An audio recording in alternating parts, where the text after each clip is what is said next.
Hi all, this is another latest acquisition I got. It's a Scammell engine.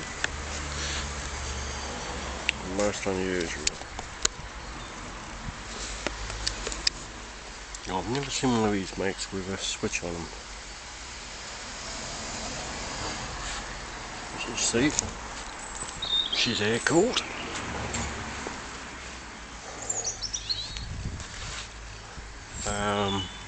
But my problem is I can't start it. Well, it turns over.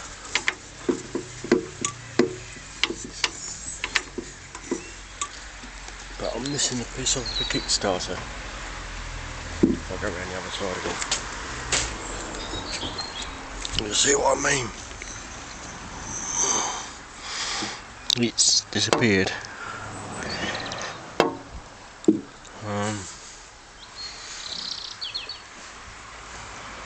Most unusual looking thing. Anyway, won't be long before I'll have it all running.